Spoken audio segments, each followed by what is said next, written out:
أما بعد فإن خير الحديث كتاب الله وخير الهدي هدي محمد صلى الله تعالى عليه وسلم وشر الأمور محدثاتها وكل محدثة بدعة وكل بدعة ضلالة وكل ضلالة في النار.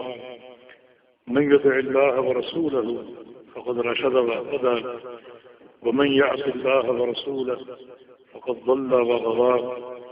اللهم صل على محمد وعلى آل محمد كما صليت على إبراهيم وعلى آل إبراهيم إنك حميد مجيد. اللهم بارك على محمد وعلى آل محمد كما باركت على إبراهيم وعلى آل إبراهيم إنك حميد مجيد. سبحانك لا علم لنا إلا ما علمتنا إنك أنت العليم الحكيم. رب اشرح لي صدري ويسر لي أمري واحلل عقدة من لساني يفقهوا قولي. لقد قال الله سبحانه وتعالى: أعوذ بالله من الشيطان الرجيم من همزه ونفخه ونفثه. بسم الله الرحمن الرحيم. الذي خلق الموت والحياة ليبلوكم أيكم أحسن عملا وهو العزيز الغفور. وقال رسول الله صلى الله تعالى عليه وسلم: من أبطأ به عمله لم يسرع به نسبه. انتہائی قابل احترام بزرگوں، دوستوں اور بھائیوں، السلام علیکم ورحمۃ اللہ وبرکاتہ۔ جتنا وقت آپ یہاں بیٹھیں گے اور مجھے سنیں گے، یہ آپ کا سارا وقت مجھ پہ ایک امانت ہے۔ اگر میں نے اس وقت کے دوران کوئی غلط بات آپ کو بتائی جو قرآن و حدیث کے خلاف ہے تو قیامت کے دن میری بڑی سخت پکڑ ہوگی۔ یا اگر میں نے آپ کا وقت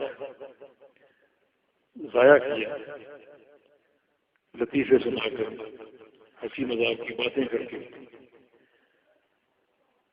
تو یہ بھی اس امانت میں خیانت ہوگی،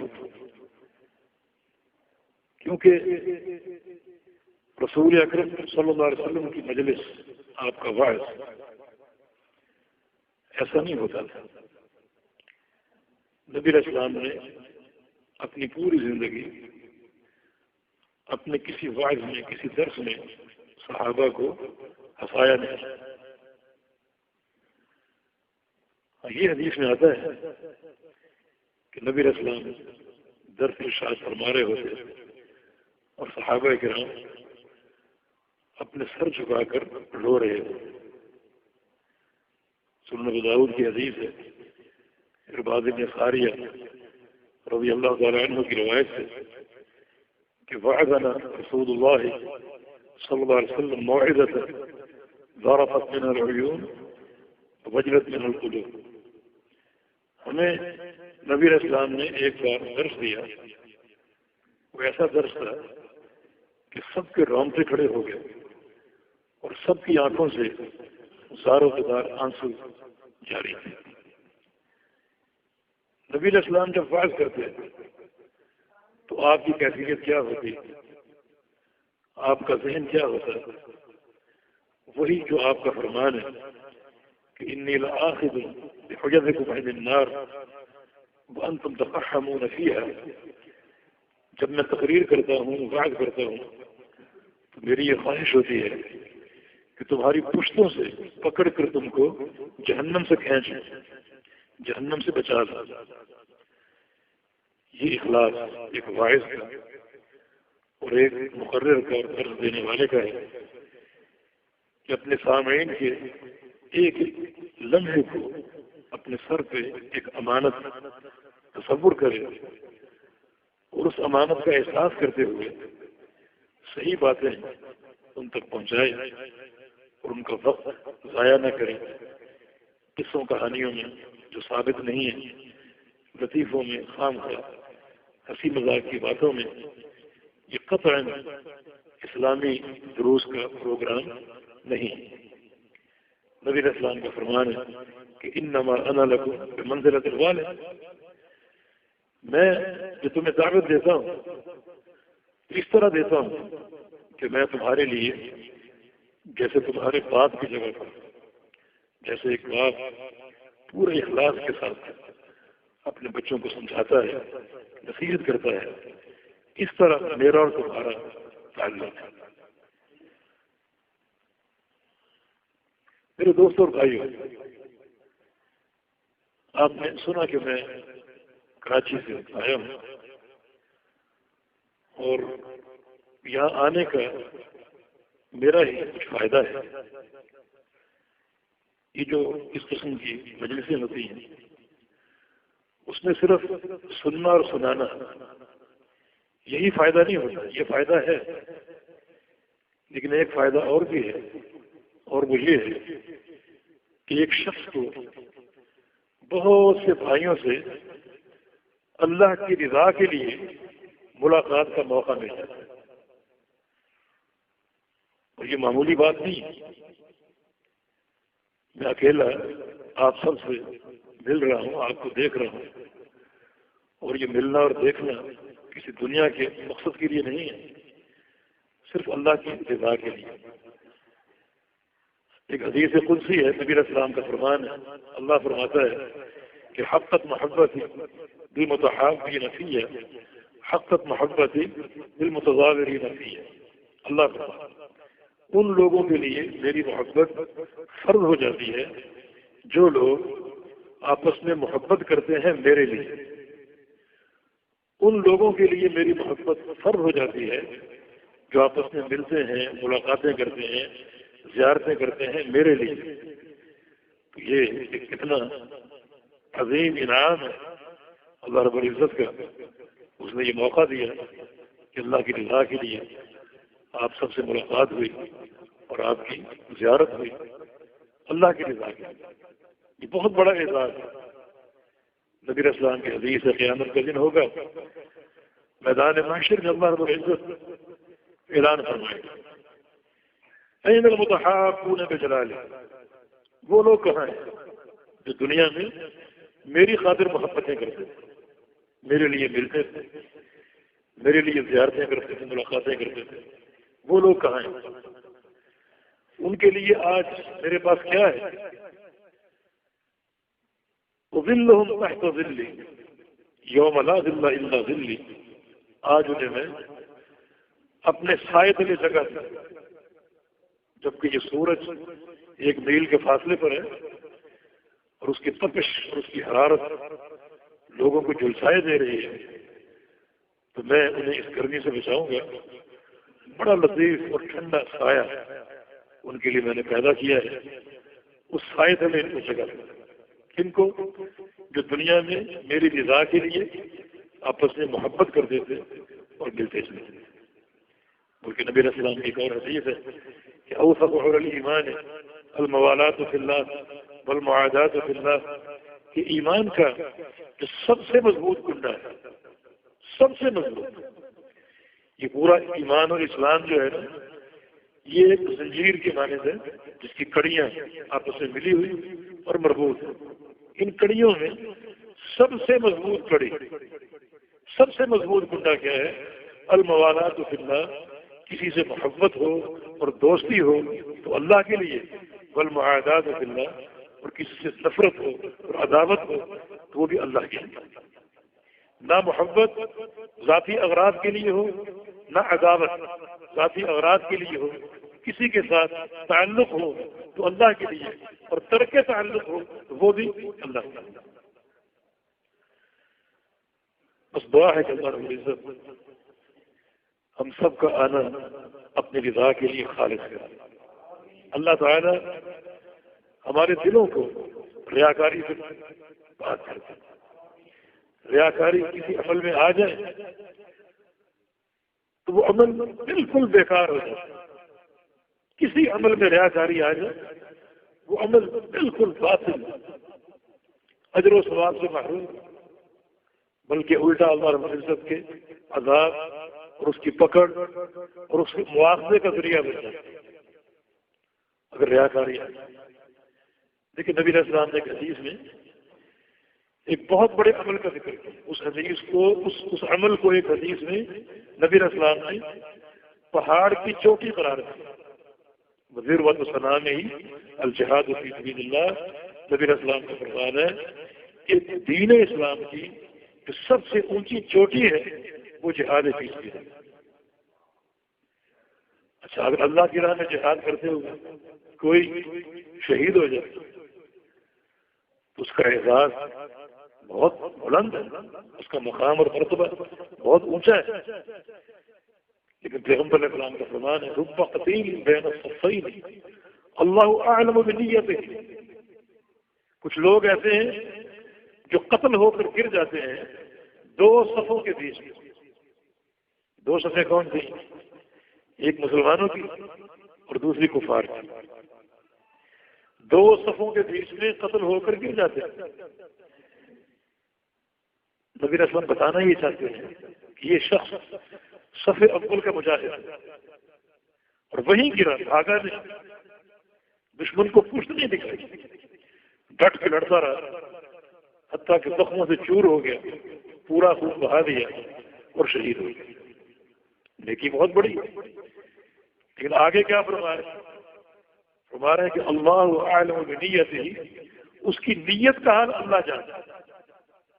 اس کا یہاں آنا، لڑنا، جہاد کرنا اور شہادت کے رتبے سے سرفراز ہونا اگر اللہ کی رضا کے لیے تھا تو اللہ راضی ہوگا، اللہ اس کا اجر دے گا۔ اور اگر اس کا یہاں آنا صرف دنیا کی واہ واہ کی خاطر، دنیا میں دھوم مچ جائے، شہرت ہو، داستانیں بنے اور لوگ مثالیں دیں اور روپے پیسے کا فائدہ ہو، اگر یہ مقصود ہے اسے کچھ نہیں ملے گا، بلکہ اللہ تعالیٰ قیامت کے دن اسے بلائے گا اور اس سے پوچھے گا کہ میرے بندے تو نے کیا عمل کیا؟ وہ جواب دے گا کہ قاتل تو فی سبیلک حتی قتلت، تیری راہ میں جہاد کیا تھا حتیٰ کہ شہید ہو گیا۔ فرشتے کہیں گے کذبت، تو جھوٹ بول رہا ہے، اگر تو نے جہاد کیا ہوتا، تیری یہ نیکی قابل قبول ہوتی تو ہمارے پاس جو لسٹ ہے اہل جنت کی اس میں تیرا نام ہوتا، تیرا یہاں کوئی نام۔ اللہ پاک فرمائے گا میرے فرشتوں اس نے جہاد کیا تھا، یہ عمل کیا تھا، لیکن کیوں؟ لیقال شجاع، تاکہ اس کو بہادر کہا جائے، اس کی بہادری کی دھوم مچ جائے، اس کی شہرت، یہ اس کی نیت تھی، یہ اس کا مقصود تھا۔ دیکھیے اس نے یقیناً کی ہے، مگر ہماری رضا اس کے پیش نظر نہیں تھی، دنیا کا دکھاوا تھا، اس کا سارا معاملہ ریاکاری پر قائم ہے۔ اب اس کے لیے کیا ہے؟ اس حبوب ہی الی النار، اے فرشتوں اسے پکڑ لو اور اس کو الٹا کر، ٹانگیں اوپر کر دو، سر نیچے کر دو اور اس کو چہرے کے بل سیٹتے ہوئے لے جاؤ اور جہنم میں پھینک کر۔ اتنی بڑی نیکی بیکار ہے، کیوں؟ اخلاص نہیں۔ میرے دوستوں اور بھائیوں، اگر میرا اور آپ کا یہاں آنا کسی دنیاوی مقصد کے لیے، ریاکاری کی خاطر، یقین جانے یہ ساری محنت برباد ہے۔ اور اگر اللہ کی رضا مقصود ہے تو اللہ تعالیٰ ہمارے ایک ایک قدم کو اپنی رحمت سے بھر دے گا، برکت سے بھر دے گا، ایک ایک۔ دعا ہے کہ اللہ تعالیٰ ہمیں اپنا مخلص بندہ بنا دے، ہمارے عمل کو جو ہے وہ اخلاص کی دولت سے مالا مال فرما دے، ہمارے قلوب اور ہمارے دلوں کو اخلاص سے خود دے، ہم کو ریاکاری سے۔ اللہ تعالیٰ کے ساتھ تعلق، یہ موضوع حافظ صاحب نے ذکر کیا ہے اور بڑا یہ ایک برگزیدہ معاملہ ہے تعلق باللہ۔ یہ بات نوٹ کر لو، اگر پوری دنیا ہمارے ساتھ، پوری دنیا ہمارے ساتھ ہے، حفظ اقلیم کی بادشاہتیں ہم کو مل جائیں، دنیا کے سارے پہاڑ سونا بن جائے، ساری ثروتیں اور دولتیں ہم کو حاصل ہو جائیں، اگر اللہ ہمارے ساتھ نہیں ہے تو ہم کلاش، کچھ بھی نہیں ہمارے پاس۔ اور اگر ہم فقیر ہوں اور در در سے دھتکارے کلاش ہو، فقر و فاقہ کا شکار ہو، دوست احباب رشتے دار سب ناطے توڑ دیں، تعلق توڑ دیں، اور اللہ ہمارے ساتھ ہے تو سب کچھ ہمارے ساتھ ہے۔ یہ تعلق باللہ، دنیا ساتھ جوڑ جائے، ساتھ چھوڑ جائے، اللہ اگر ساتھ ہے تو سب کچھ ساتھ ہے۔ اللہ تعالیٰ اگر ہمارے ساتھ نہیں ہے تو حق تسلیم کی بادشاہت کے باوجود ہم بالکل تہی دست ہیں، خالی ہاتھ ہیں، کلاش ہیں اور ترس کھائے جانے کے قابل ہیں۔ یہ تعلق باللہ اتنی بڑی دولت ہے، ورضوان من اللہ اکبر، اللہ تعالیٰ کی چھوٹی سی رضا، تھوڑی سی رضا سب سے بڑی دولت، تھوڑی سی رضا سب سے بڑی دولت۔ میں کسی بہت زیادہ تفصیل میں نہیں جاؤں گا، میں چاہوں گا کہ کچھ بندی کی باتیں آپ کے سامنے رکھوں، ان باتوں میں انشاءاللہ پورا دین سمٹ آئے اللہ کے توفیق سے۔ اس میں صرف دو باتوں پر غور کر لیا، ایک یہ کہ تعلق باللہ کے لیے، تعلق باللہ کے لیے سب سے عظیم سبب، سب سے عظیم قوت اللہ تعالیٰ کی توحید، اللہ رب العزت کی توحید۔ ایک شخص اگر اللہ تعالیٰ کی توحید کو سمجھتا ہے، اس کا فہم رکھتا ہے، اللہ تعالیٰ کی توحید کو مانتا ہے، جانتا ہے، اپناتا ہے، وہ شخص اللہ کے ہاں کامیاب ہے، کامران۔ اور ایک شخص اگر اللہ تعالیٰ کی توحید کو نہیں سمجھتا، اس کے فہم میں کہیں کوتاہی ہے، کہیں قصور ہے،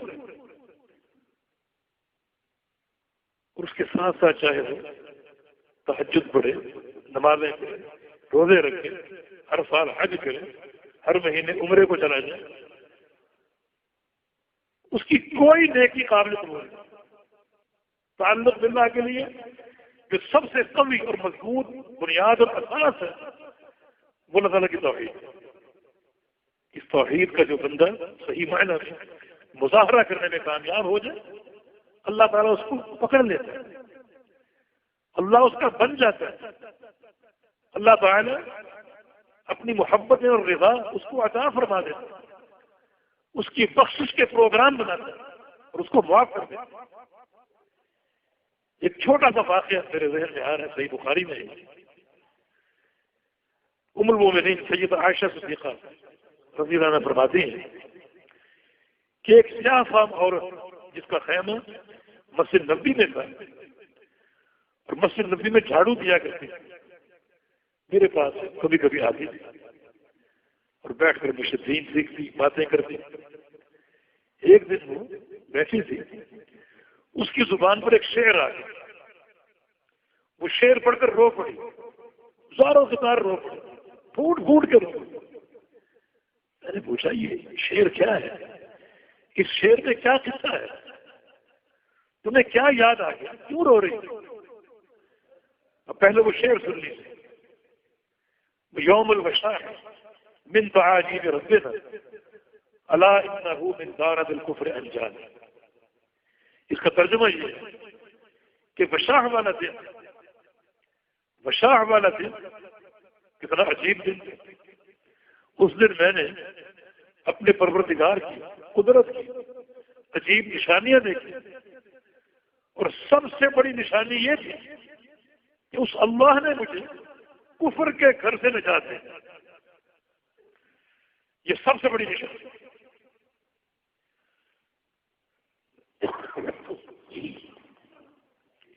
کیا معنی ہے اس کا؟ وشاح یہ سرخ موتی کو کہتے ہیں، یمن میں یہ موتی بنتے تھے، ان موتیوں کا ہار وشاح کہتا ہے، یعنی سرخ موتیوں کا جو ہار تھا اس والا دن۔ میں نے اپنے پروردگار کی قدرت کی عجیب نشانیاں دیکھی۔ تو ام المومنین نے پوچھا اس میں کیا قصہ ہے، تم نے کیا نشانی دیکھی؟ اس نے بتایا کہ میں سیاہ فام عورت ایک قوم کی لونڈی تھی اور اس قوم کی خدمت کرتی تھی۔ میری ذمہ داری یہ تھی کہ اس قبیلے کا ایک بچی تھی، اس کی خدمت کرنا، نہلانا دھلانا، کھلانا پلانا، اس کو پہلانا، یہ میری ڈیوٹی تھی۔ اس بچی کے گلے میں یہ وشاہ کا ہار تھا، سرخ موتیوں کا ہار تھا۔ ایک دن میں اسے نہلا رہی تھی اور وہ ہار اتار کے میں نے ایک طرف رکھ دیا۔ اوپر سے چیل آئی، وہ سمجھی کہ یہ کوئی گوشت کی بوٹی ہے۔ اوپر سے اس نے یہ سمجھا، جھپٹا مار کے وہ ہار اٹھا کے لے گئی، ہار گم ہو گیا۔ اب میں پریشان، میں نے قوم کو خبر دی کہ چیل بچی کا ہار لے گئی، ہار بڑا قیمتی تھا۔ قوم نے اس بات کو تسلیم کرنے سے انکار کر دیا کہ چیل بڑا ہار کیوں لے جا سکتی ہے، اس کو اس سے کیا تعلق، کیا بات ہے کہ ضرور تم نے چوری کر لی۔ میں دعائیاں دے رہا ہوں کہ میں نے چوری نہیں کی، اور ایک عرصہ میں نے آپ کی خدمت کی، لیکن کوئی میری بات پر یقین نہیں کرتا۔ آخر جرگا بیٹھا، اس قبیلے کے سردار نے فیصلہ کیا کہ اس کی تلاشی لی۔ تلاشی لی گئی، سامان دیکھا گیا، کمرہ دیکھا گیا، ہار برآمد نہ ہوا۔ اس نے دوسرا فیصلہ جاری کیا کہ اس کا لباس اتار دو اور اس کی پوری تلاشی لو، اس نے کہیں چھپا رکھا ہے۔ چنانچہ اب یہ بات طے ہو گئی کہ وہ لوگ کھڑے ہو گئے مجھے برہنہ کرنے کے لیے کہ پوری طرح تلاشی لی جائے، ہار کہاں چھپا رکھا۔ اب برہن کی پوری قوم کے سامنے اس احساس سے میرے رونگٹے کھڑے ہو گئے۔ میں سوچ رہی ہوں کس کو پکاروں، کون میری مدد کرے۔ آخر میرے ذہن میں ایک بات آئی کہ میری یہ قوم ویسے تو بتوں کی پجاری ہے، لات و منات و عزا کی پجاری ہے، لیکن جب اس قوم پر کوئی مشکل وقت آتا ہے تو کسی اللہ کو پکارتے ہیں، کسی اللہ کا نام ہے۔ اس اللہ کو میں جانتی نہیں، لیکن قوم عام حالات میں بتوں کی پجاری ہے، لیکن جب کوئی مشکل گھڑی آتی، مشکل وقت آتا تو ان بتوں کو فراموش کر کے اللہ کو پکارتا۔ میں نے سوچا کہ میں بھی مجھ پر مشکل آ پڑی، اسی اللہ کو پکارا۔ میں نے اسی اللہ کو دل میں پکارا، یا اللہ جب اس قوم پر مشکل آتی ہے تجھے پکارتی، میں تجھے جانتی نہیں، لیکن اس قوم کی دیکھا دیکھی تو ان کی مشکل حل کرتا آیا ہے، میری مشکل آن پڑی، میری مشکل حل فرما دے۔ اندر ہی اندر یہ دعا کر، بس یہ دعا کرنی تھی۔ ادھر وہ قوم کے افراد کھڑے ہوئے مجھے برہنہ کرنے کے لیے، ادھر وہ چیل سب کے سامنے دوبارہ آئی اور سب کے سامنے ہار وہاں پھینک کر چلی گئی۔ اللہ کو پکارا، ابھی اللہ کا تعارف نہیں، ابھی لا الہ الا اللہ کا علم نہیں، نہ کلمہ پڑھا نہ اس کی معرفت۔ اس اللہ کو پکارا، اللہ نے پکار سن لی، مشکل حل کر دی، اور قوم نے دیکھا کہ ہار سامنے پڑا ہے، سب کے سر شرمندگی سے چھپ گئے اور اپنی بات انہیں واپس لے لی، اور اللہ نے میری عزت کو قائم اور بحال کر دیا۔ یہ واقعہ ہو گیا، لیکن اصل جو اللہ کی قدرت کی نشانی میں نے دیکھی وہ کیا ہے، وہ آگے آ رہے ہیں۔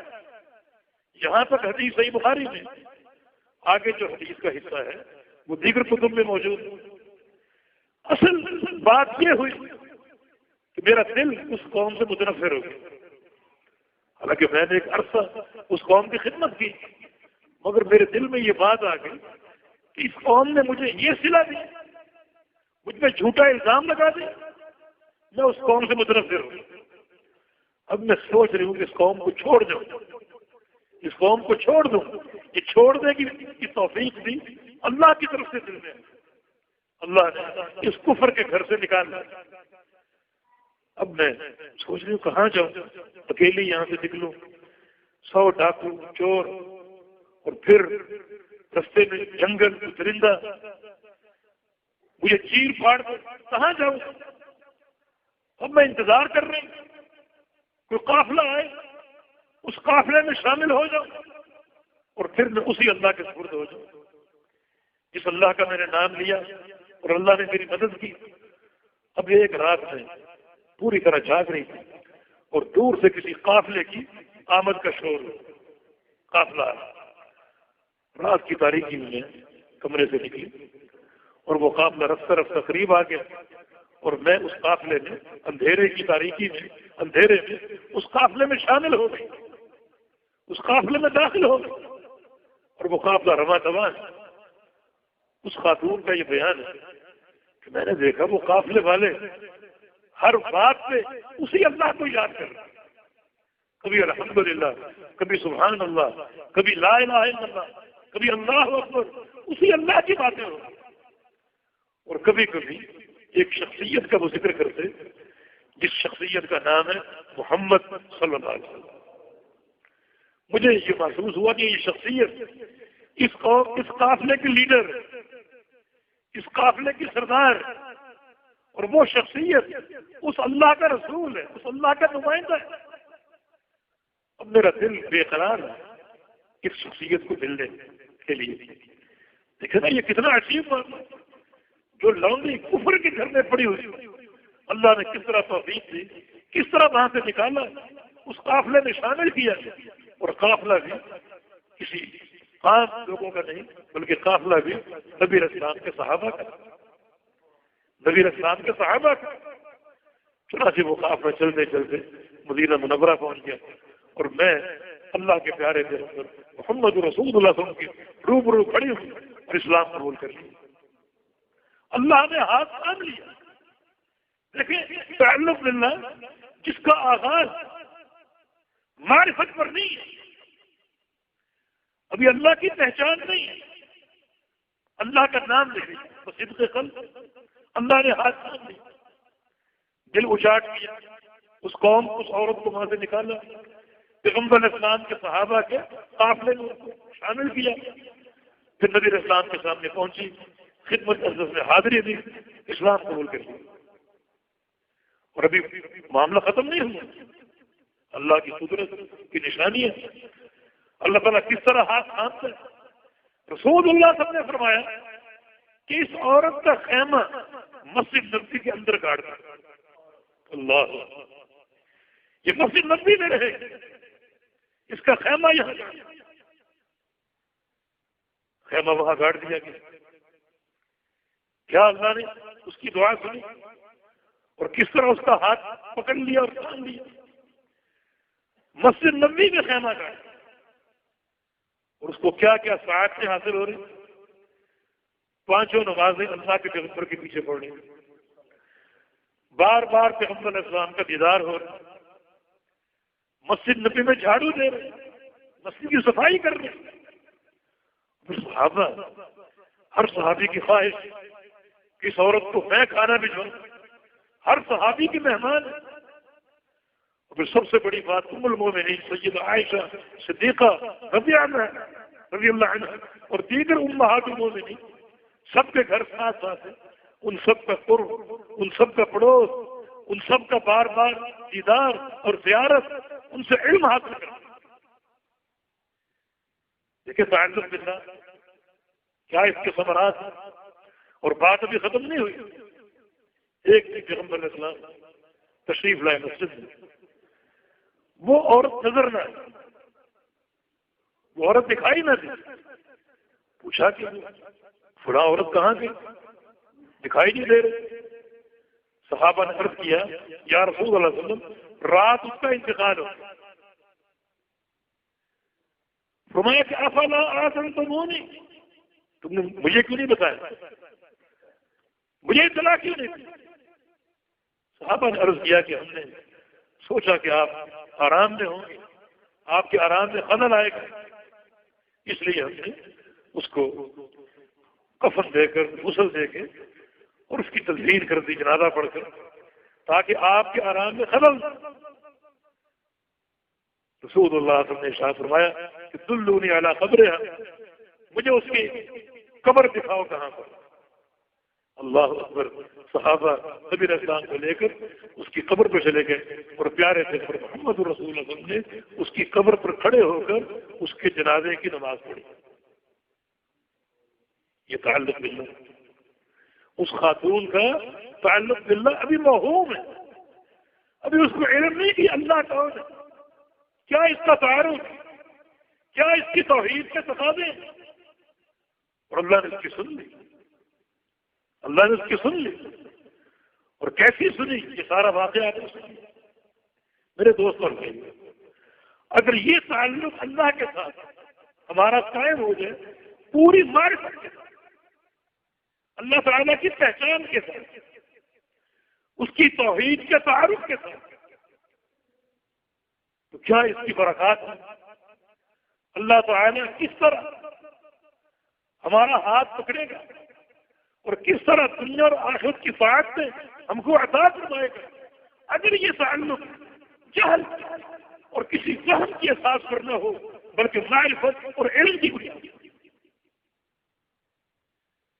ابھی تو قرآن پاک اللہ پاک کا ارشاد ہے من یکفر بالطاغوت یؤمن باللہ فقد استمسک بالعروۃ الوثقی لا انفصام لها، جو شخص طاغوت کا انکار کرے، یؤمن باللہ، ایک اللہ کو مان لے، یہ انکار علم کے ساتھ ہے اور یہ ایمان علم اور معرفت کے ساتھ ہے، تو کیا ہوگا؟ فقط استمسک بالعروۃ الوثقی، اس شخص نے ایک سب سے مضبوط سہارے کو تھام لیا، لا انفصام لها، جو کبھی نہیں ٹوٹے گا۔ یہ سہارا اللہ رب العزت کبھی نہیں ٹوٹے گا۔ پریشان سے پریشان گھاٹی آ جائے، دنیا کی پریشانیاں تو ذکر ہی نہیں، لیکن مرنے کے بعد ایک انسان کتنا پریشان ہے۔ نبی علیہ السلام کی حدیث ہے لا تتمنوا الموت لضر نظر بكم، اور ایک حدیث ہے فإن حوض المطلع شدید، اگر تم کو کوئی تکلیف آ جائے، سختی آ جائے تو اس سے گھبرا کر موت کی تمنا نہ کرے۔ فإن حوض المطلع شدید، کیونکہ مرنے کے بعد اگلے جہاں میں جھانکنے کا جو پہلا منظر ہے بڑا سخت اور ہولناک ہے۔ امیر عمر فرمایا کرتے تھے اگر مجھے دنیا کے خزانے لے جائیں، پورا خزانے لے جائیں، اور میں وہ خزانے اللہ کے دین میں دینے کے لیے تیار ہوں، اللہ تعالیٰ کو دینے کے لیے تیار ہوں، اس شرط پر کہ اللہ رب العزت مجھے مرنے کے بعد اس قریب منظر سے، اس خوفناک منظر سے بچا لے۔ یہ معاملہ سب پر آنے والا ہے، موت سب پر آنے والا ہے، کوئی موت معمولی چیز ہے؟ سیر اعلام النبلاء امام صاحبی کی کتاب، اس میں ایک واقعہ لائے، عمرو بن عاص رضی اللہ عنہ پیغمبر علیہ السلام کے صحابی، ان کا آخری وقت ہے، موت سامنے کھڑی ہے، آخری وقت، اور ان کا بیٹا عبداللہ ان کی چارپائی پر بیٹھا ہوا، آخری وقت۔ عمرو بن عاص بہت بڑے تاجر تھے۔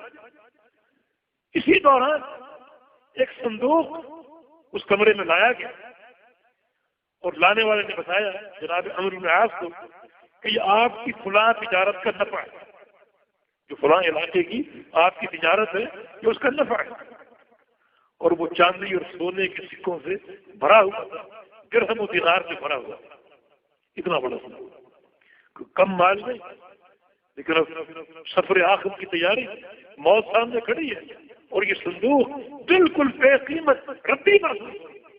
اپنے بیٹے عبداللہ سے کہا کہ عبداللہ یہ صندوق تم لے لو، میں تمہیں دیتا ہوں، ہبا کرتا ہوں، تاکہ کم از کم اس صندوق کے حساب سے بچ جاؤ، تم لے لو۔ عبداللہ نے کہا کہ مجھے اس صندوق کی کوئی حاجت نہیں۔ عبداللہ بڑے زاہد صحابی تھے، مجھے اس کی کوئی حاجت نہیں، کوئی ضرورت نہیں۔ تو جناب عمرو بن عاص نے کہا فرمایا کہ یاد نہیں تھا ملیئتن بعرہ، اے کاش اس صندوق میں آج درہم و دینار نہ ہوتے بلکہ بکری اور گائے کی لید ہوتی اور مینگنیاں ہوتی، اس میں گوبر ہوتا ہے، کاش اس میں درہم و دینار نہ ہوتا، اس میں گائے کا گوبر ہوتا۔ اس کا معنی موت سامنے کھڑی ہے اور ہوش و حواس کی باتیں کریں۔ عبداللہ بن عمرو بن عاص نے کہا ابا جان آپ پر ایک نزع کا حالت جاری ہے لیکن آپ کی عقل بھی بالکل ٹھکانے پر محسوس ہو رہی ہے، بڑی آپ ہوش و حواس کی باتیں کر رہے ہیں۔ کیا آپ بتا سکتے ہیں اس موت کے احساسات کیا ہیں؟ کیا محسوس کر رہے ہیں؟ کیا محسوس کر رہے ہیں؟ موت بھی سامنے کھڑی اور آپ کی عقل بھی ٹھکانے پر ہے، ہوش و حواس بھی قائم ہے، تو کیا موت کے کچھ احساسات بتا سکتے ہیں؟ عمرو بن عاص نے کیا فرمایا؟ یا بنی الموت اشد من ان یوصف، بیٹا مجھے موت محسوس ہو رہی ہے لیکن موت کی کیفیت اور اس کا حال بیان کرنے کے لیے میرے پاس الفاظ نہیں، ایسے الفاظ بنے ہی نہیں جو الفاظ موت کی کیفیت بیان کرتے ہیں، الفاظ بنے ہی نہیں۔ فرمایا پھر بھی میں تمہارے قریب، تمہارے ذہن کے قریب ایک دو باتیں کرتا ہوں اس موت کے حوالے۔ فرما کے کأن جبال رضوا فوق اعناق، اس وقت کہ موت میرے قریب قریب آ رہی ہے مجھے ایسا محسوس ہو رہا ہے رضوا ایک پہاڑی سلسلہ لگتا ہے وہ سارا اٹھا کر میرے سر پہ لاد دیا گیا، اتنا بوجھ رضوا پہاڑ میرے سر پہ لاد دیا گیا۔ وکأن بطنی شوکا، اور مجھے محسوس ہو رہا ہے کہ میرا پیٹ جو ہے وہ خطرناک کانٹوں سے بھرا ہوا ہے۔ وکأن نفسی یخرج من ابرہ، اور ایسا محسوس ہو رہا ہے کہ میرا یہ سانس جو ہے یہ سوئی کے ناکے سے آ رہا ہے، جو سوئی کا سوراخ ہو، میرا سانس مجھے اتنا گھٹا ہوا، اتنا تنگ محسوس ہو رہا ہے، اس قدر حبس محسوس ہو رہا ہے کہ لگتا ہے میرا سانس سوئی کے ناکے سے گزر رہا ہے۔ یہ ہے موت کا منظر۔ کچھ سے بچ سکتا ہے موت سے؟ صحیح بتائیں، کچھ دعویٰ کرے مجھے موت نہیں آئی، میں اللہ کا بڑا لاڈلا ہوں مجھے موت نہیں آئی۔ الا ان موت محمد دلیل الا ان احد ليس لله غالب، اللہ کے پیارے پیغمبر محمد رسول اللہ صلی اللہ علیہ وسلم ان کا انتقال فرما جانا اس بات کی دلیل ہے کہ اس زمین کی پشت پر کوئی ہمیشہ رہنے والا نہیں۔ یہ موت، اب یہاں تمہیں سہارے کی ضرورت ہے، اور خالق کائنات کیا فرمایا؟ من یکفر بالطاغوت ویؤمن باللہ فقد استمسک بالعروۃ الوثقی لا انفصام لها، جو طاغوت کا انکار کر دے اور ایک اللہ کو مان لے، اس کی توحید کو پہچان لے، اس نے ایک ایسا مضبوط سہارا تھام لیا جو کبھی نہیں ٹوٹے گا۔ اب یہ سہارا یہاں کام ہے، یہ سہارا کام ہے، اللہ تعالیٰ ہاتھ پکڑ لے، نادى منادي من السماء ان قد صدق عبدي افرشوا له من الجنة والبسوه من الجنة وافتحوا له بابا من الجنة۔ قبر کھودی جا رہی ہے اور قبر میں اس کو اتارا جا رہا ہے، اوپر اس کی رپورٹ دیکھی جا رہی ہے، اللہ کی طرف سے ندا آتی ہے، اعلان آتا ہے کہ فرشتوں یہ شخص نیک ہے، موحد نیک ہے، ایسا کرو کہ اس کو جنت کا لباس پہنا دو، اس کے نیچے جنت کا بستر ڈال دو، جنت کی کھڑکیاں اس قبر میں کھول دو، اس کی قبر کو تا حد نگاہ کشادہ کر دو، اور جو اس کے نیک اعمال تھے، اس کی توحید تھی، اس کو خوبصورت انسان کی شکل میں ڈال کر اس کے ساتھ بٹھا دو تاکہ میرا بندہ تنہا نہ رہے، ایک خوبصورت چہرہ اس کے ساتھ ہو، اس کی قبر کی وحشت کو، اس کی قبر کی تنہائی کو دور کرے، اس کی انسیت کا اور محبت کا سامان بنے۔ اللہ نے پکڑ لیا، میں یکفر بالطاغوت یؤمن باللہ، جو ہر طاغوت کا انکار کر دے اور ایک اللہ کو مان لے، اس نے ایک ایسا مضبوط سہارا تھام لیا، ایک ایسا مضبوط تعلق اس نے حاصل کر لیا جو کبھی نہیں ٹوٹے گا۔ یہ ہے تعلق باللہ کے ساتھ۔ اب طاغوت کیا ہے جس کا انکار کرنا؟ دو باتیں ہیں، طاغوت کا انکار کر دے اور ایک اللہ پر ایمان لے۔ میرے بھائیو، 4 چیزوں میں سے ایک چیز طاغوت، 4 چیزیں طاغوت ہو سکتی ہیں، ان کا انکار کرنا پڑے گا۔ نمبر 1، وہ شخص جو اپنی عبادت کی دعوت دے کہ میری عبادت، جیسے فرعون طاغوت اپنی عبادت کی دعوت دے، وہ طاغوت۔ دوسرا، وہ شخص جو خود تو اپنی عبادت کی دعوت نہیں دے رہا مگر لوگ اس کی عبادت کرتے ہیں، فلاں درگاہ اور فلاں مردہ فلاں زندہ، لوگ اس کی عبادت کرتے ہیں، وہ خود بری ہے، اس کا کوئی تعلق نہیں، مگر لوگ سمجھتے ہیں بڑا یہ ٹھیک تھا، ہم اس کی عبادت کریں۔ عیسیٰ علیہ السلام انہوں نے کبھی اپنی عبادت کی دعوت نہیں دی، مگر عیسائیوں نے عیسیٰ علیہ السلام کی عبادت کی، اللہ کے مقابلے میں انہوں نے طاغوت بنا دیا، وہ خود نہیں، خود وہ بری، اللہ کے نبی جنتی۔ ان دونوں کی عبادت کا انکار کرنا پڑے،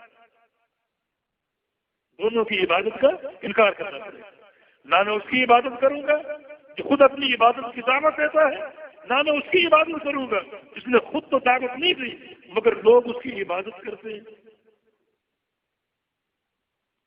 تیسرا کون؟ یہ سارے معنی امام ابن قیم نے بیان کیے۔ تیسرا وہ شخص ہے جو قرآن و حدیث کے مقابلے میں اپنی اطاعت کی دعوت ہے کہ میری مانو، میں تمہارا لیڈر، قرآن و حدیث کے مقابلے میں اپنی بات بنوانے کی کوشش کرے، وہ طاغوت، وہ خود طاغوت بن گیا، اس کا انکار کرنا پڑے گا۔ اور چوتھا وہ شخص ہے جس نے خود اپنی اطاعت کی دعوت نہیں دی مگر لوگ دیکھتے ہیں بڑا عالم ہے، بہت بڑا فقیر محدث ہے، ہم اس کی اطاعت کریں، اس کی ہر بات مانیں، ہر بات قبول کریں، حالانکہ خود بری ہے، اس نے کبھی اپنی پیروی کی دعوت نہیں دی۔ ان دونوں کا انکار کرنا پڑے گا، دونوں کا یہ چاروں چیزیں ہو گئی۔ ان پہلی 2 چیزوں میں ان کا انکار کر کے صرف ایک اللہ کی عبادت، دوسری 2 چیزوں میں ان کا انکار کر کے صرف اور صرف محمد رسول اللہ صلی اللہ علیہ وسلم کی اطاعت۔ تو جو شخص اس نقطے کو سمجھ جائے، اس کو اپنا لے، فقط استمسک بالعروۃ الوثقی لا انفصام لها، اس نے ایک ایسا مضبوط سہارا پکڑ لیا جو کبھی نہیں ٹوٹے۔ مرنے کے بعد انسان اس سہارے کا محتاج ہے۔ دنیا میں سب آپ کے ساتھ ہیں، آپ کی خدمت کر رہے ہیں، آپ کے نوکر چاکر ہیں، آپ کے بیٹے بیٹیاں ہیں، ایک تعلق قائم ہے، دنیا کی زندگی گزر جائے گی، لیکن مرنے کے بعد کیا جائے عالم برزخ کیسے گزرے گا؟ وہاں کوئی سہارا نہیں، نہ بیٹا نہ بیٹی نہ نوکر، وجود دوستاں میں جو رہتا تھا ہمیشہ وہی شخص آج تنہا جا رہا ہے، اور یہ تنہائی موت سے شروع ہوگی اور اس وقت تک قائم رہے گی جب تک جنت میں داخل نہ ہو جائے یا جہنم میں داخل نہ ہو، اس وقت تک قائم۔ قیامت کا دن ہوگا، میدان محشر وفا ہوگا اور قائم ہوگا، بیٹا اپنے باپ کو دیکھے گا، باپ اپنے بیٹے کو دیکھے گا، لیکن اس کا حال نہیں پوچھ سکے گا، بیٹا تیرا کیا ہے؟ ماں جو دنیا میں اپنے بچوں پر اپنی ممتا نچھاور کرتی تھی اپنے بیٹے کو دیکھے گی، اس کا حال نہیں پوچھ سکے گی۔ نفسی نفسی، ہائے میری جان، ہائے میری جان، یہ سارا سفر تڑے تنا ہے، اللہ کے سامنے کھڑا ہونا ہے، اکیلے کھڑا ہو، مزاج صراط کھلے صراط سے گزرنا ہے، اکیلے گزرنا، سارے حساب و کتاب کے برائے تبھی تنہا جائے گا۔ وَمَا مِنكُمْ مِنْ أَحَدٍ إِلَّا وَسَيُكَلِّمُهُ رَبُّهُ وَلَيْسَ بَيْنَهُ وَبَيْنَهُ تَرْجُمَانٌ، تم سب سے تمہارے پروردگار نے باتیں کرنی ہیں، سوال کرنے ہیں، اور سوال بھی اس طرح کرنے ہیں کہ اللہ تعالیٰ اور بندے کے درمیان کوئی ترجمان نہیں ہو، کوئی ترجمان نہیں۔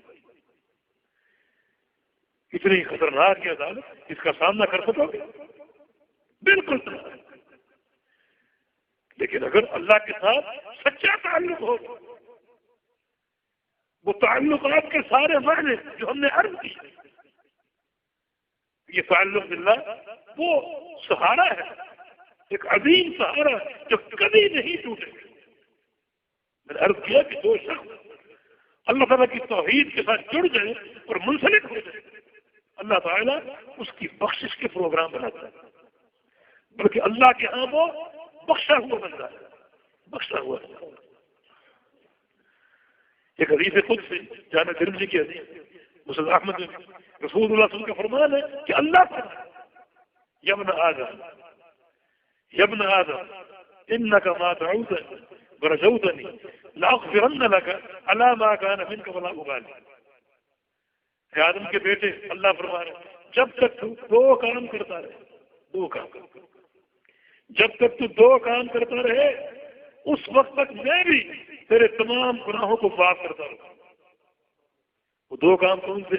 ما دعوتنی، جب بھی پکارے مجھے پکارے، کسی اور کو نہیں، ورجوتنی، اور جب بھی امید قائم کرے میرے ساتھ کرے، کسی اور کے ساتھ۔ تو یہ دو کام پوری ذمہ داری سے پوری زندگی کرتا ہے، جب بھی پکارے اللہ کو پکارے، اور جب بھی امید قائم کرے اللہ کے ساتھ کرے۔ اللہ فرماتا ہے اس وقت تک میں بھی تیرے تمام گناہوں کو بخشتا رہوں گا، بلا ابالی، مجھے کوئی پرواہ نہیں، میرے لیے کوئی کام مشکل نہیں۔ یا ابن آدم لو بلغت ذنوبك عنان السماء ثم استغفرتني لاغفرن لك على ما كان منك ولا ابالي۔ اے آدم کے بیٹے، تیرے گناہ اگر آسمانوں کو چھونے لگے، اتنے گناہ ہو کہ ڈھیر آسمان تک پہنچ چکے، ثم استغفرتنی، پھر تم مجھ سے سچے دل سے استغفار کر، 70 سال کے گناہ، 100 سال کے گناہ، اتنا ڈھیر بن چکا ہے کہ آسمانوں کو پہنچ چکا ہے وہ ڈھیر، پھر تو مجھ سے سچے دل سے ایک دفعہ استغفار کر لے، لاغفرن لک، تیرے ایک بار کے استغفار سے تیرے تمام گناہوں کو معاف کر۔ بنیاد وہی ہے، جب بھی پکارے مجھے پکارے، کسی اور کو نہیں، اور جب بھی امید قائم کرے میرے ساتھ کرے، کسی اور کے ساتھ نہیں۔ ان دو بنیادوں پر قائم ہو کر تیرے گناہ اگر آسمانوں کو چھو رہے، سچے دل سے استغفار کر لے، تیرے تمام گناہوں کو معاف کر۔ اور آگے کیا فرمایا؟ یا ابن آدم انک لو اتیتنی بقراب الارض خطایا ثم لقیتنی لا تشرک بی شیئا لاتیتک بقرابها مغفرۃ وفضلا۔ اے آدم کے بیٹے، اگر تو زمین بھر کے گناہوں کی لے ثم لقیتنی لا تشرک بی شیئا، پھر تو مجھے اس طرح آ کر ملے کہ تو نے میرے ساتھ شرک نہ کیا، شرک نہ کیا، توحید پر قائم رہا، باقی تیری پوری زمین گناہوں سے بھری، شرک نہیں، تیرا عقیدہ توحید پر قائم۔ تو اللہ فرماتا ہے کہ میں تیرے سارے گناہوں کو ختم کر کے اس کی جگہ اپنی مغفرت اور اپنے فضل اور رحمت کے خزانے بھر کے تجھے لوٹا دوں۔ توحید کے فائدے، یہ تعلق باللہ ہے، جب یہ تعلق توحید کی بنیاد پہ جڑ جائے، طاغوت کا انکار ہو اور ایک اللہ پر ایمان ہو، تو اللہ تعالیٰ تھام لے۔ اب کیسا تھا نا، سارے گناہ معاف کر دیں، کیسا تھا نا، گناہوں کو معاف کر کے اپنی مغفرت کے، فضل کے، رحمت کے خزانوں سے جھولیاں بھر دیں، ایسا تھام لیا اس نے۔ تو سب سے قوی سہارا جو ہے تعلق باللہ کے لیے، وہ عقیدہ توحید کا سہارا۔ اب ہم نے ایک بات عرض کی تھی شروع میں کہ فہم کے ساتھ جو اس عورت کا واقعہ بیان کیا کہ اس نے اللہ کے ساتھ تعلق جوڑا، حالانکہ اس کو لا الہ الا اللہ کا علم نہیں تھا۔ اگر ہم یہ تعلق جوڑے لا الہ الا اللہ کے علم کے ساتھ تو کتنا فائدہ ہوگا۔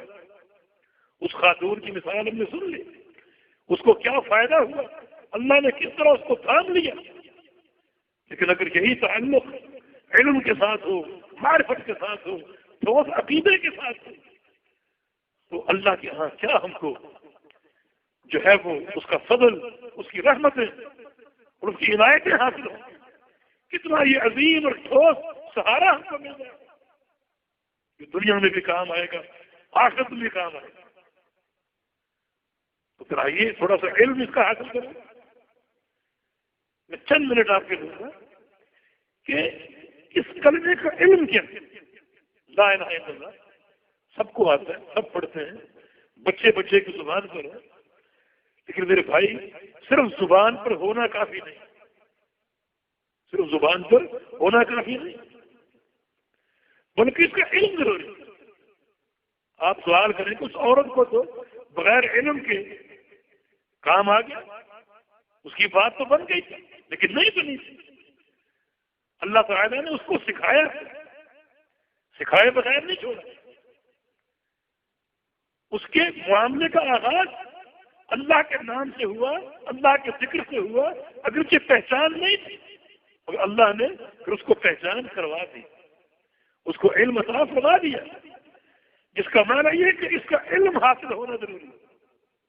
لا الہ الا اللہ یہ کلمہ توحید ہے, اور بغیر معرفت کے, بغیر علم کے اس کا کوئی فائدہ نہیں. تو کیا اس کا علم, کیا اس کی معرفت؟ میرے بھائیوں, لا الہ الا اللہ یہ دو جملے ہیں, ایک لا الہ اور ایک الا اللہ, دو جملے, لا الہ اور الا اللہ. لا الہ کا ایک مستقل معنی ہے اور الا اللہ کا بھی ایک مستقل معنی ہے. جب تک ان دونوں معنی کو پہچانو گے نہیں, اپناؤ گے نہیں, اس وقت تک لا الہ الا اللہ کا کوئی فائدہ نہیں. اب لا الہ کیا ہے؟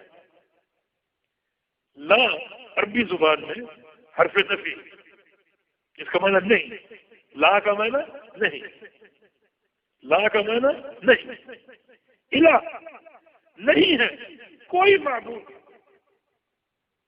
الہ اس میں نکرہ, علماء بیٹھے, اس میں تنکیر کا عموم کا معنی ہے. لا الہ نہیں ہے کوئی معبود, کوئی معبود نہیں. ہر معبود کا انکار, وہی طاغوت جو ہر طاغوت کا انکار کرتا ہے, بالکل وہی بات ہے. لا الہ کوئی معبود نہیں, نہ کوئی زندہ, نہ کوئی فوج, نہ کوئی زمین پر, نہ کوئی آسمان, نہ کوئی خدا, بالکل انکار, مطلق نفی. نہ کوئی لاہور میں, نہ کوئی کراچی میں, نہ کوئی اجمیر میں, نہ کوئی پاک پتھر میں. لا الہ کوئی معبود نہیں. یہ لا الہ کا معنی, یہ پہلا جز. دوسرا جز الا اللہ, سوائے اللہ تعالیٰ کے. لا الہ ایک چیز کا انکار کر رہا ہے, الا اللہ ایک چیز کو ثابت کر رہا ہے. انکار کیا ہے؟ کوئی معبود نہیں. ثابت کس کو کر رہا ہے؟ صرف ایک اللہ ہی سچا معبود ہے, بس. اب ایک شخص لا الہ الا اللہ پڑھتا ہے, بھائی اس کا پہلا جز کیا ہے؟ لا الہ کوئی معبود نہیں. اور تم کہو کہ نہیں فلاں معبود ہے, تو آپ نے کلمے کو مانا. الا اللہ کیا ہے؟ صرف ایک اللہ معبود ہے اور کوئی نہیں. آپ کہیں کہ نہیں فلاں بھی ہے, فلاں بھی ہے, فلاں بھی ہے, آپ نے کلمے کو مانا نہیں. بالکل سادہ سی. اس کلمے کو مانے بغیر, پڑھے بغیر, اس کو قبول کیے بغیر کوئی مسلمان نہیں ہو سکتا. لا الہ الا اللہ یہ ہے معرفت. اگر یہ معرفت ہمارے دل میں ہو, اس یقین اور معرفت کے ساتھ یہ کلمہ پڑھے, اس پر عمل کرے, اس کو اپنا لے, پوری زندگی اس توحید پر قائم ہو جائے, تو یقیناً یہ کامیابی کا راستہ اور تعلق باللہ کی سب سے مضبوط اساس ہے, سب سے مضبوط. میری یہ بات نوٹ کر لو, اللہ تعالیٰ کی توحید کے بغیر اللہ تعالیٰ کے ساتھ تعلق نہیں جڑ سکتا. بات نوٹ کر لو, اس کی توحید کو مانے بغیر, اس کی توحید کو سمجھے بغیر اس کے ساتھ تعلق نہیں جڑ سکتا. آپ 40 سال الٹے لٹک جائے کنویں کے اندر, کچے دھاگے پر لٹکا رہا 40 سال تک ہمارا پیر, یہ کوئی راستہ نہیں. الٹا لٹکنا کچے دھاگے پر, نہ کوئی دین ہے نہ اللہ کے دل کی تعلیم. یہ تعلق باللہ کا راستہ نہیں ہے. تعلق باللہ کا راستہ اللہ کی توحید. آپ ہر سال حج کریں، ہر مہینے عمرہ کریں، نمازیں پڑھیں، تہجد پڑھیں، اشراق پڑھیں، ضحیٰ پڑھیں، ہر نماز پڑھیں، نوافل پڑھیں، اگر توحید نہیں ہے تو ان میں سے کوئی چیز آپ کو اللہ تعالیٰ کے ساتھ نہیں جوڑ سکتی. زکوٰۃ دیں، نسلیں بنا دیں، یتیم خانوں کی سرپرستی کریں، مدارس بنا دیں،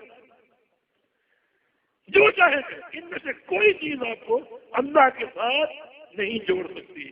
ان میں سے کسی چیز کے ذریعے اللہ کے ساتھ تعلق قائم نہیں ہو سکتا.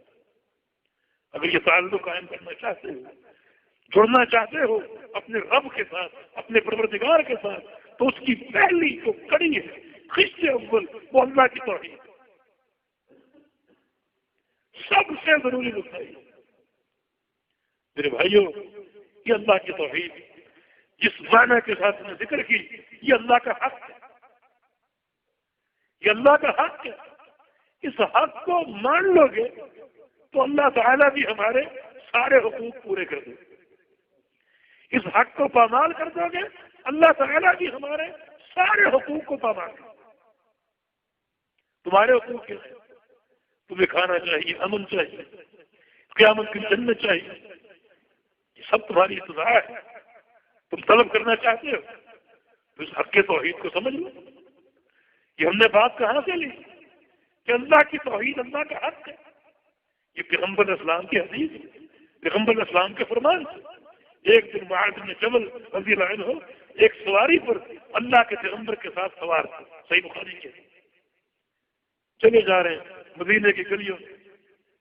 پیغمبر اسلام نے سوچا کہ معاذ کو کچھ علم دیا جائے، جس کو علم عطا کیا جائے. پیغمبر اسلام کو معاذ سے بڑی محبت تھی، بڑا ان کو علم دیتے. ایک حدیث میں آتا ہے اللہ کے پیغمبر نے فرمایا تھا کہ واللہ یا معاذ انی لأحبک، اللہ کی قسم اے معاذ مجھے تجھ سے بڑی محبت.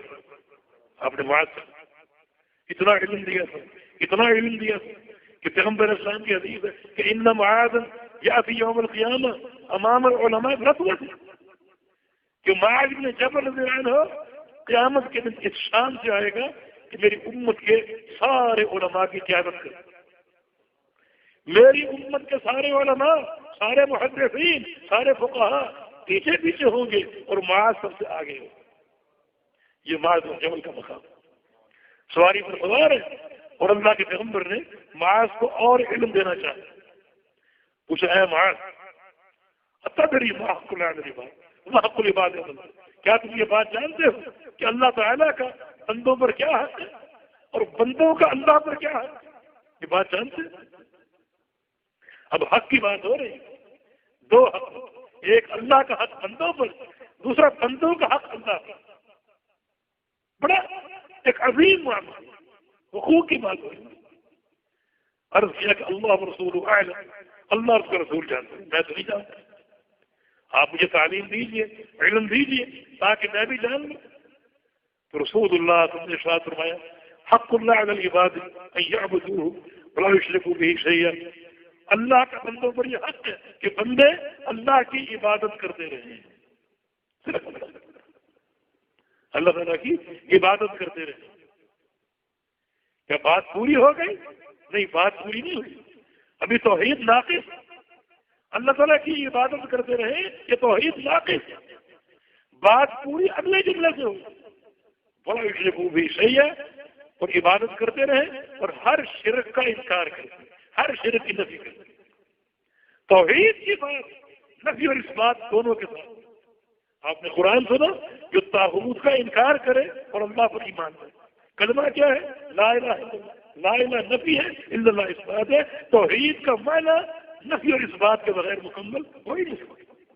اور یہاں وہی دو چیزیں، اللہ کا حق کیا ہے کہ بندے اللہ کی عبادت کریں، یہ اس بات ہے. نفی کیا ہے؟ فلا یشرکوا بہ شیئا، اور کوئی شریک نہ ٹھہرائیں، ہر شریک کا انکار کر دیں، ہر شرک کی نفی کر دیں. یہ اللہ کا حق ہے. اگر بندے اس حق کو پورا کر لیں تو پھر بندوں کا اللہ پر ایک حق ہے. سبحان اللہ. بندوں کے اللہ پر۔ میں آپ سے پوچھتا ہوں کہ اللہ تعالیٰ کو کوئی شخص کسی کام پہ مجبور کر سکتا ہے؟ وہ کسی کی محبت سے مجبور ہے؟ اس پر کوئی بندہ کوئی چیز فرض کر سکتا ہے؟ کوئی بندہ کہہ سکتا ہے کہ میں تجھ پر یہ حق ہے؟ نہیں کہہ سکتا۔ لیکن دیکھو توحید کی عظمت، اللہ تعالیٰ خود اپنے اختیار اپنی محبت سے اس توحید کی عظمت کی بنا پر بندوں کا ایک حق اپنے اوپر قائم کر رہے ہیں۔ اللہ مجبور نہیں، مگر توحید کا مسئلہ اتنا عظیم مسئلہ ہے کہ اللہ رب العزت بندوں کا ایک حق خود اپنے شوق سے اپنی محبت سے اپنے اوپر قائم کر رہے ہیں۔ میرے بندے تیرا مجھ پر ایک حق ہے، وہ کیا حق ہے؟ اللہ معذب من لا یشرک بہ شیئا، کہ جو اگر تو پوری زندگی میری عبادت کرتا رہے، ہر شریک کا انکار کرتا رہے، ہر شریک کی نفی کرتا رہے، تو پھر تیرا مجھ پر یہ حق ہے کہ میں تجھے کبھی جہنم کا عذاب نہ دوں، جنت میں داخل کروں۔ یہ توحید کی عظمت، لیکن یہ تعلق باللہ اس توحید کے بغیر قائم نہیں ہو سکتا۔ یہ اللہ کا حق، اس کو پورا کرو گے تو اللہ رب العزت ہمارے سارے حقوق کی حفاظت کرے گا، جنت میں داخل کر کے جوڑے گا، گناہ ہو گئے ان کو بخشے گا، ان کی بخشش کے اللہ رب تعالیٰ پروگرام بنائے گا۔ مثلا کیا پروگرام؟ آئیے دو حدیثیں سنیں۔ ایک صحیح بخاری کی حدیث، رسول اللہ صلی اللہ علیہ وسلم سے صحابی ابو ہریرہ نے سوال کیا کہ من اسعد الناس بشفاعتک یوم القیامہ، یا رسول اللہ صلی اللہ علیہ وسلم آپ قیامت کے دن کس خوش نصیب انسان کی سفارش کریں؟ شفاعت، مسئلہ شفاعت آ گیا، یہ حق ہے، اللہ کے پیغمبر شفاعت کریں گے، شفاعت کے ذریعے کئی مومنوں کو بخشا جائے گا، ان کو جہنم سے آزاد کر دے گا۔ اللہ تعالیٰ مجھے اور آپ کو بھی اپنے پیغمبر کی شفاعت نصیب فرمائے۔ سوال کیا ہے کہ آپ کس کی شفاعت کریں؟ شفاعت کے حوالے سے بڑے مفروض ہیں، کوئی کچھ کہہ رہا ہے، کوئی کچھ کہہ رہا ہے، لیکن آؤ سنو اللہ کے پیغمبر کیا فرمایا کہ میں کس کی شفاعت کروں، قیامت کے دن کس کی سفارش کروں؟ رسول اللہ صلی اللہ علیہ وسلم نے ارشاد فرمایا کہ اسعد الناس بشفاعتی یوم القیامہ من قال لا الہ الا اللہ خالصا من قلبہ، میں قیامت کے دن صرف ان بندوں کی شفاعت کروں گا جنہوں نے لا الہ الا اللہ کہا بالکل خالص۔ مانا صرف یہ کلمہ کہنا کافی نہیں ہے بلکہ خالص ہونا ضروری ہے۔ خالص کیا ہے؟ خالص کون ہے؟ خالص وہ ہے جو ملاوٹ سے پاک ہو۔ توحید میں کس چیز کی ملاوٹ ہوتی ہے؟ شرک کی ملاوٹ ہوتی ہے۔ توحید خالص ہوگی، خالص توحید لے کر آئے، اس میں کسی قسم کے شرک کی کوئی ملاوٹ نہ ہوگی، تو وہ بندہ قیامت کے دن میری شفاعت کے مستحق ہے۔ صحیح بخاری کی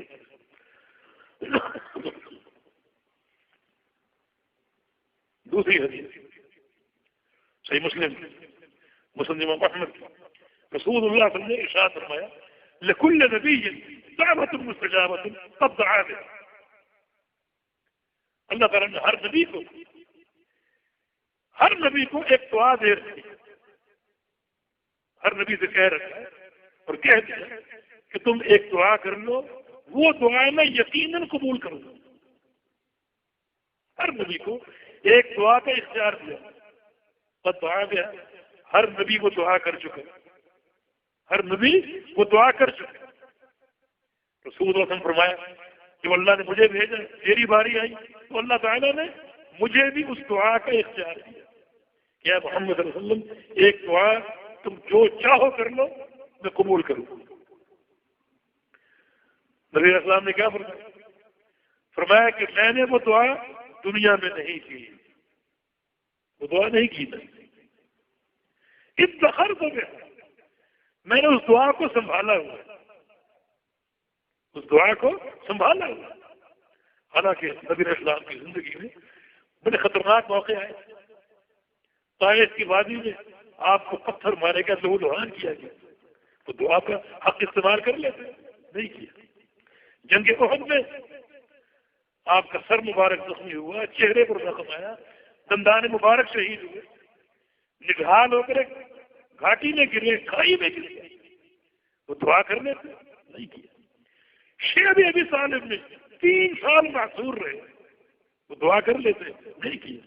فرمایا کہ ادخرت بدعوتی، میں نے اپنی دعا کو سنبھالا ہوا ہے، دنیا میں اپنی دعا کا حق استعمال نہیں کیا، اس حق کو سنبھالنا ہوا ہے، وہ دعا قیامت کے دن کرنے کے لیے، قیامت کے دن کروں کہاں کروں گا یہ دعا، کہاں استعمال کروں گا؟ فرمایا کہ شفاعت امتی، اپنی امت کی شفاعت کے لیے، شفاعت کر کے اپنی امت کو بخشوانے کے لیے، پوری امت نہیں، سب کو نہیں، آگے سنیے۔ فرمایا کہ وَهِيَ النَّائِلَةُ لِمَن مَّاتَ مِنْ أُمَّتِي لَا يُشْرِكُ بِاللَّهِ شَيْئًا، میری یہ شفاعت قیامت کے دن میری امت کے صرف ان لوگوں کو حاصل ہوگی جن کی موت اس طرح ہے کہ انہوں نے اللہ کے ساتھ شرک نہ کیا ہو، اور اگر کیا ہو تو مرنے سے پہلے سچی توبہ کریں۔ اگر شرک ہو گیا تو موت سے قبل سچی توبہ کر لے، جب اس کی موت آئے تو عقیدہ توحید پر ہے۔